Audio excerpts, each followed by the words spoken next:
All right, so tomorrow we have it set up. It's going to be 3 p.m. Eastern Time, 12 Pacific. I'll probably be repeating that a couple times during this YouTube video.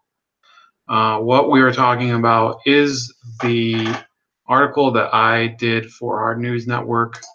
I think it was Tuesday. I'll pull it up, concerning a fake news story shared by Rachel Maddow, Politico, NBC7 San Diego. And I'm telling you guys, if you are watching this and you're going to watch tomorrow, please share this stream, especially if you are somebody who was with the Sanders campaign or know somebody who that was important to. What we're talking about is basically MSNBC and those other outlets claiming that Bernie Sanders' campaign was infiltrated by Russian agents. And we're going to talk to some of the people who were smeared and their names were shown on screen on those Rachel Maddow segments, as well as a result of Politico's reporting. They basically made it seem as if the Sanders campaign was negligent in reporting Russian infiltration. As everybody knows, that's pretty much the most ridiculous thing ever, correct? I mean, it's not as if Bernie Sanders was the person who rigged the campaign against Hillary Clinton. You know, I don't know how long it's going to take for people to finally, shake off this just iron grip of mainstream media lies concerning the 2016 election. But this should be one of the steps in that direction. And I want to tell you guys, if you can, if you have the ability, please watch the stream.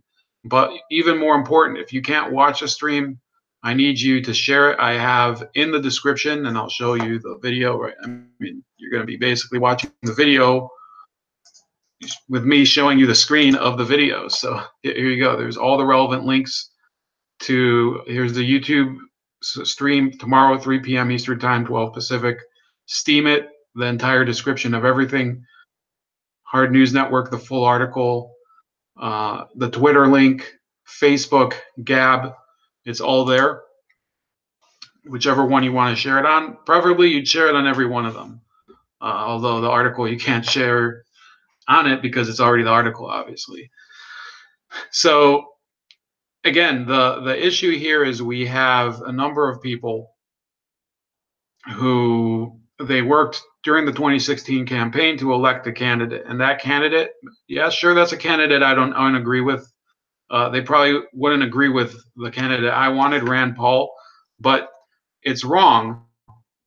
It's wrong for people to have their names displayed on screen in the context of a Russian hacking narrative that had nothing to do with them. And that's basically what we're going to be talking about tomorrow.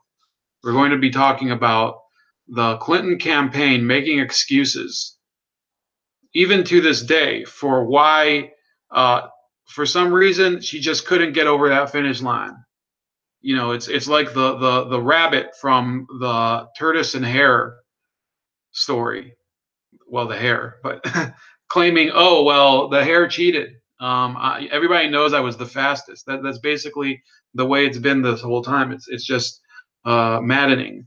And what's even more maddening is that Hi Sweet Speaks. If you could share this, share the links below. They're in the description here. Let me see if I can put my finger up. If you look at the YouTube link tomorrow, 3 p.m. Eastern Time, please share the link. We're going to be talking to two Bernie Sanders supporters from San Diego who were specifically featured with their names on screen by Rachel Maddow in a story that was claiming that the Russians had infiltrated the Sanders campaign. And the real crux of the issue here is that the person who made these allegations made a number of very, very bizarre claims. Sweet Speaks, make sure it's the correct YouTube link. It's over here, YouTube link. Let me show. I'm sorry if I'm being like really pedantic about this, but I'm highlighting it right now. So this one, that's at 3 p.m. tomorrow. If anybody you know wants to see some real fake news debunked by people who were implicated in it, who or should I say exposed in it. Thank you. The rapper 10,000. Once again, I actually asked him offline too, so he's actually doing double duty for me. Thank you very much. Share everywhere you can, because unfortunately, yes, there are people who are throttled who want to expose things. On several venues. I think on Facebook, for example, they don't share the links I put out on my on not my personal page, but my Chef Leopard Bold Like a Leopard page. When I share something, no, it doesn't get exposed. Something that I've created. I have to share somebody else's memes. For some reason, their memes get 450 people to read them. Mines don't get any. It's really pointing the middle finger at the media, because they're claiming that it was Facebook that manipulated the election, let people manipulate the election. They were letting fake news be shared. And here they go and they share fake news. MSNBC, NBC San Diego, Politico, Times of San Diego. They shared the story.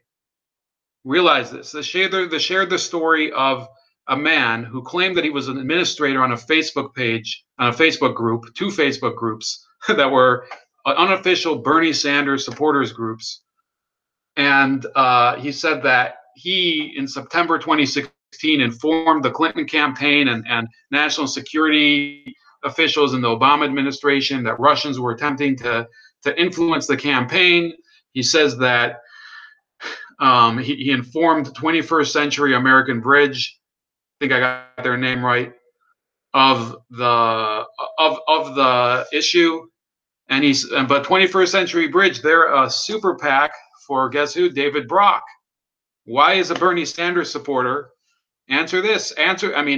This is something. If you have progressive friends, ask them this question. If this person was a Bernie Sanders supporter, why was he sharing information with David Brock about so-called infiltration of Bernie Sanders supporters questions after the campaign was already over? Why is that?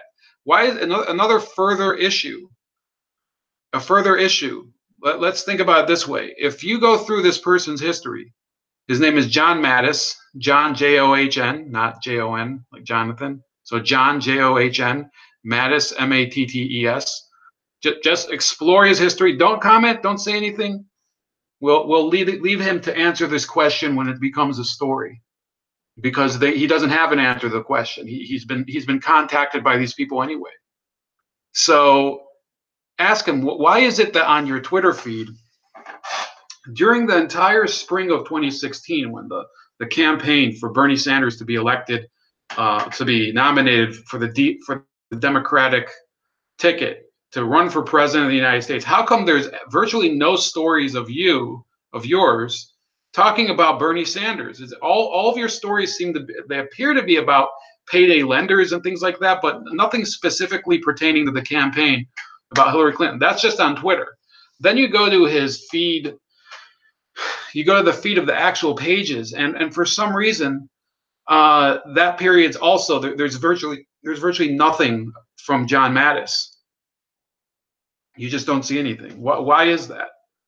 John Mattis appears to have just flown in for the night after the campaign was over or something, and observed what's going on, and then started to, report to somebody else. That was basically his whole role. He claims to have been active on the campaign. We'll see what our two guests tomorrow, Josephine and Jim, will share. It's a very interesting story. It's going to be a very strange afternoon for those of you that are tuning in, because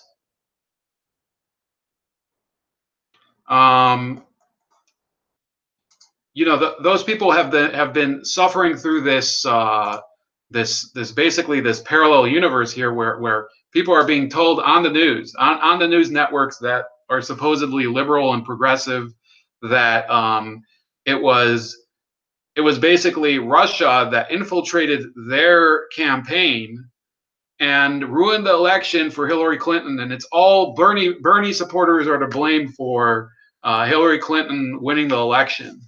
And in this case, directly, you know, and you know, 13 Russian trolls indicted, and you know, the Politico could not help but include these people in that so-called dragnet. Well, if it's such an infiltration, then how come there's virtually no trail, nobody's been arrested in this group, and you know, it's basically it's all a scam.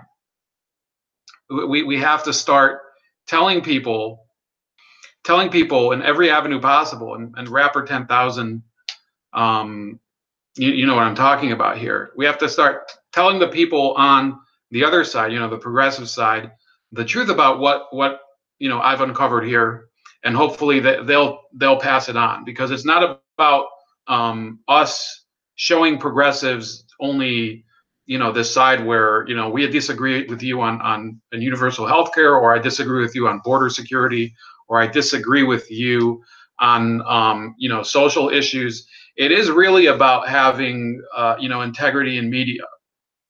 And you know, the Rapper 10,000, what about Facebook censoring us? Well, that's why we're spreading this on alternative media. That's why we're trying to spread this on Steemit.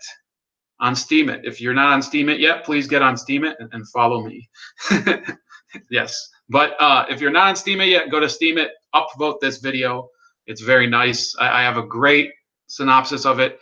Hey, Hard News Network, you know, published the whole article. The link's below.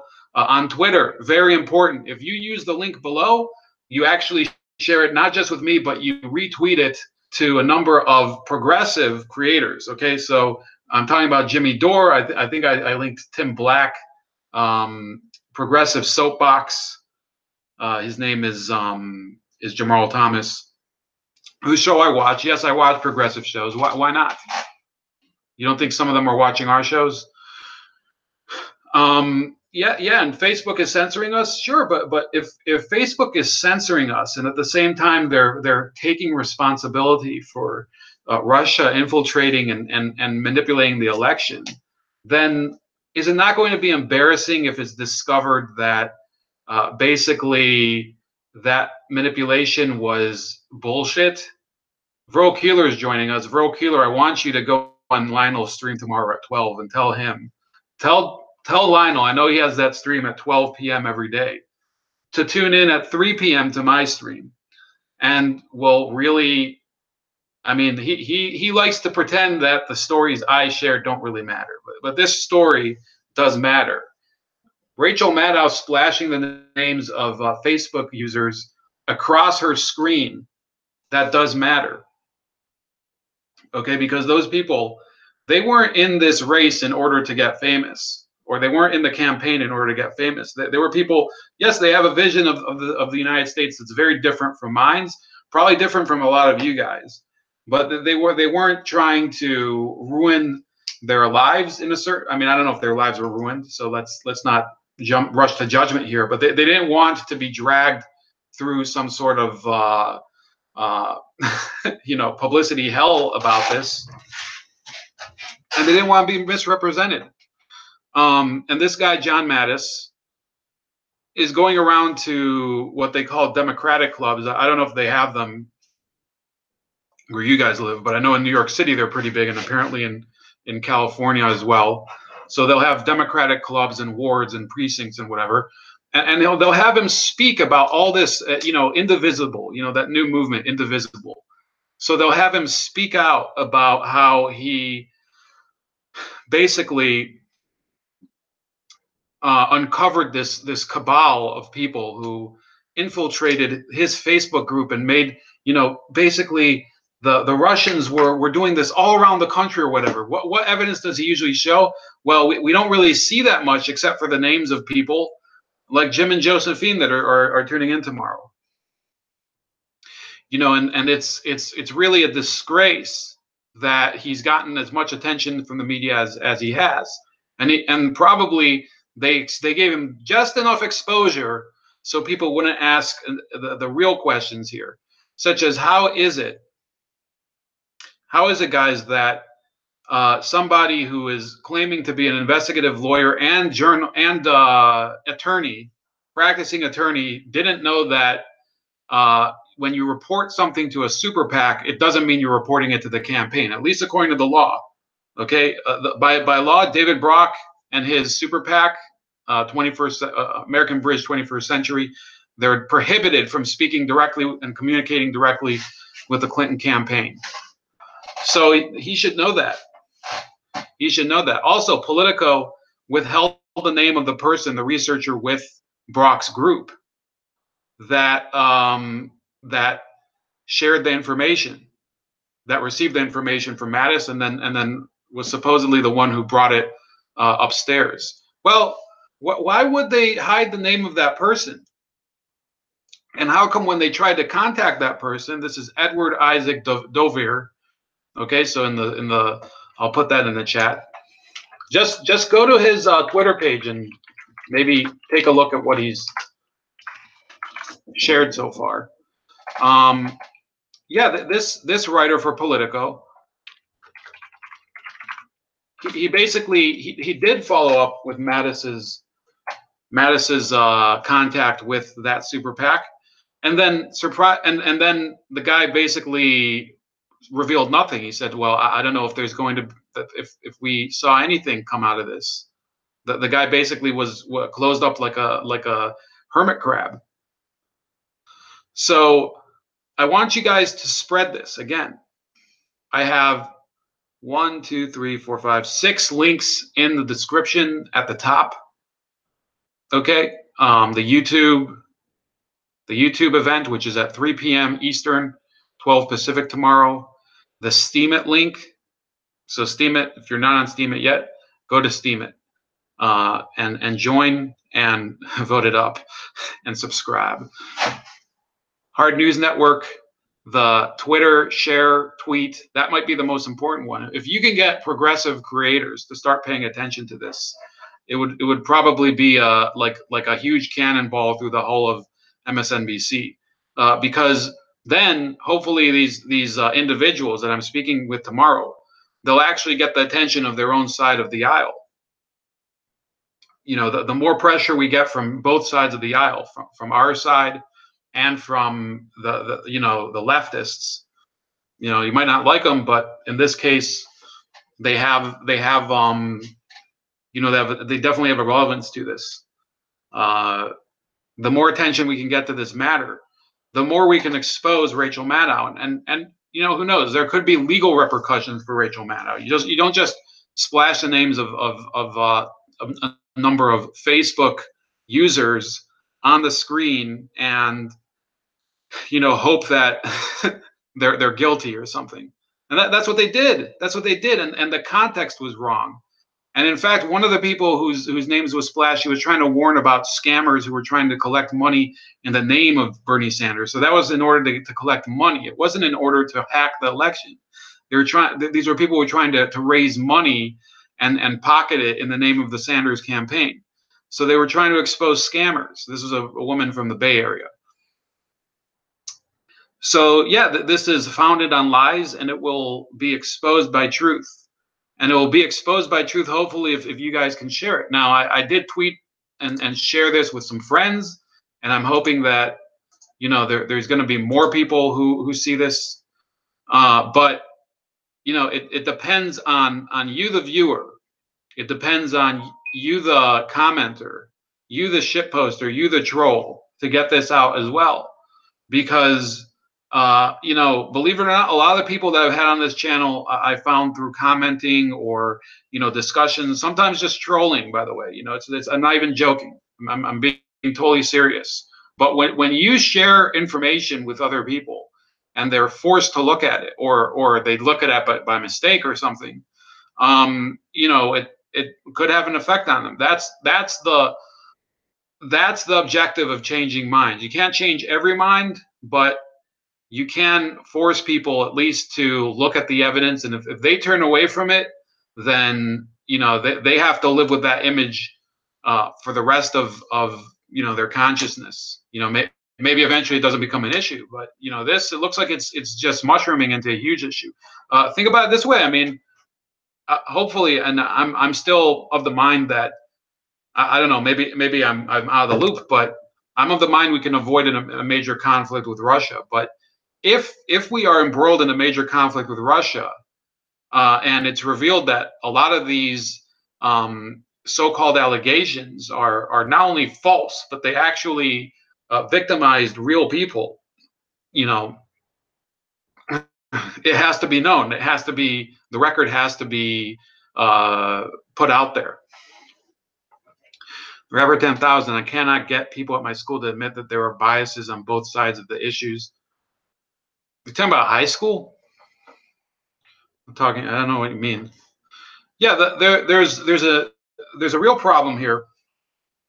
And I had a chat earlier this week. I don't have it on my channel, but it was on Tree of Logic's, one of her stream channels, where I was trying to convince somebody, Tree of Logic, that one of my projects, the Farrakhan Feminism Project, will be useful to basically expose the fraud of the Women's March. And she wouldn't believe me.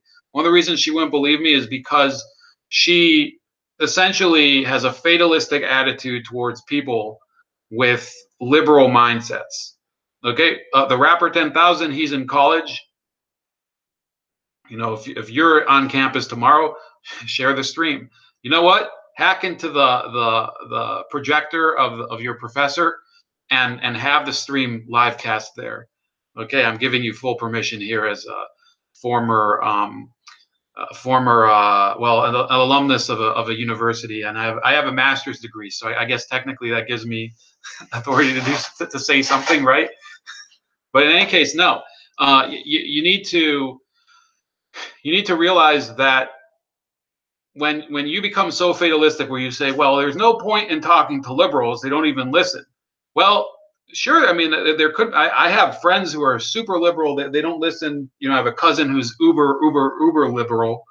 They don't care. You could show them literally all the evidence in the world. Yeah, that's true. There's other people that are you know, very receptive. But my philosophy is this: for everybody, I think that there's a weak spot in their armor. You know, that happens to conservatives as well.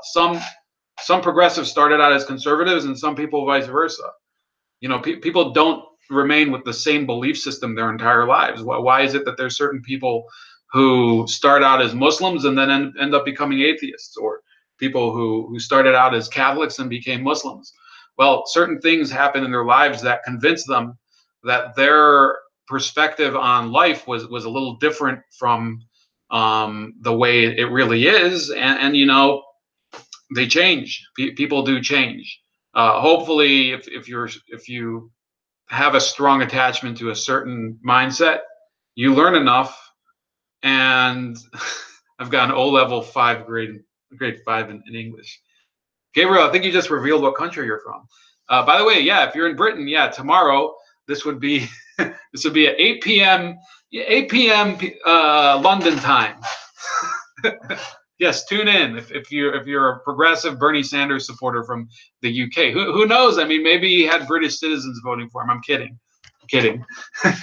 But yeah, you guys, share this wherever you can. Share this with anybody from you know, the world who can actually and you know, tell them to share it, and tell them to tell the people that they're sharing it to share it. You're seeing a pattern here yet? Because ultimately, the idea is the exposure has to be done at this level, and then if some of these people, you know, Jimmy Dore, you know, God help me, I hate the fucking guy's philosophy with his union bullshit and you know what, the union bullshit's already enough, but everything else he believes in, I also think is bullshit. But you know, the guy believes in what he thinks. And he says, your government is more corrupt than mine, good sir. I don't know if he's talking to Sweet Speaks or me, but look, if Jimmy Dore were to pick up the interview, he doesn't even have to feature my story, or I mean, he has to feature my story, but he doesn't have to feature my video. But if he features these people, that were involved in this. Yeah, this would be a major issue. Gabriel says, well, yeah, my government, I think it's kind of at this point they're basically the same government with Teresa the appeaser. You guys have her. You know, we at least have, I mean, Donald Trump isn't as bad as her. But yeah, I think we're in the same boat, Gabriel. We're in the same boat in that respect. We need people all over the world to start exposing this issue again. I'm repeating myself on purpose. There are 6 links in the description. Choose which one to share. The one on Twitter is already, the ones on Twitter and Gab are already, all you have to do is take those links to Gab and Twitter and share it on your, and share it there. And, you know, basically from there, you create kind of a tweet storm, as they say. You know, it's really, it's difficult work trying to, you know, find these stories and really get the people that care to pay attention to them. But you know, it doesn't work if people don't spread the story. That's again the emphasis here. But you know, I told the people there, you know, to share it with their community, the Bernie Sanders community, and you know, we're not gonna have a massive coming together and a kumbaya and people having like a nice friggin' sweat lodge session together and everybody getting, you know, naked in their towels together. That's not what's gonna happen tomorrow. I hope not, because I don't, you know, it's actually pretty cold here and I like cold weather, and that would probably get us all banned. But the idea behind this again is that there are always issues where people of different political philosophies can at least you know, see eye to eye on a couple things, and then everything else, you know, we'll debate that. We'll debate the merits of policies where we don't agree. I've always believed, for example, in pro-life. I have always believed in the Second Amendment. I've never been a proponent of gay rights. That's not what we're going to be discussing anymore. Gabriel says, I've seen you on Hard Bastard and Lionel, etc., Nation, etc. It's hard to get people interested, especially when it comes to politics. Well, I mean, here's the thing, okay? If you don't think people will be interested in politics, Gabriel, you do realize that the other angle is journalism, and people don't want to be lied to, and this story itself, it's not even just about the Democrats or the Republicans. It's about the journalists for Politico, journalists from MSNBC, who are basically selling people stories made out of whole cloth, complete lies. He's asking if I'm conservative or liberal. Well, probably more of a conservative. I believe in the free market and all of that. I'm very, very much in favor of the free market on everything. So this story is directly implicating at least four journalists and outlets. Okay, and should it become public knowledge, there could be legal repercussions, especially for MSNBC, especially for them, because they graphically showed people on screen that were, you know, in some way involved in a Russian hacking scandal that never happened. It never friggin' happened. It's a complete and total hoax. Vro Keeler, mainstream newspeak doesn't deserve to be called journalism. How about comedy like Hee Haw? It's a little before my time, buddy. I don't remember. I think Hee Haw probably went off the air 3 years before I was born. So, you know, that's it. I'm trying not to make this too long, but you know, I need your help. If you're gonna watch this, haven't watched it yet, if you've already watched it and haven't shared the links, you can share it any way you want. You can share it, you even share it on Facebook. I mean, I know you guys are pissed off about Facebook, but not this video, but share the links in the description. In the description over here, it might be over here. There are several links. They're very useful. All you have to do is drop it in, and it's shared. and hit the post button. And it's basically, this is work in order to get people to interact and expose the corruption together. And I couldn't have started doing it if I didn't do it that way. And I think more people will be doing it. In fact, one of the people who I'm going to be talking with tomorrow has already said that that's the philosophy he believes that I'm pursuing. I think he called it truth bombing, but that sounds a little weird to me. Anyways, have a great night. Again, share the links. Subscribe to this channel if you're not subscribed. I think most of you guys are already subscribed, but anybody who's watching this later, please watch. Please subscribe and share all the links below, which has been the word of the day. Share. Everybody share. You see, we're being progressive. We're talking about sharing links, sharing.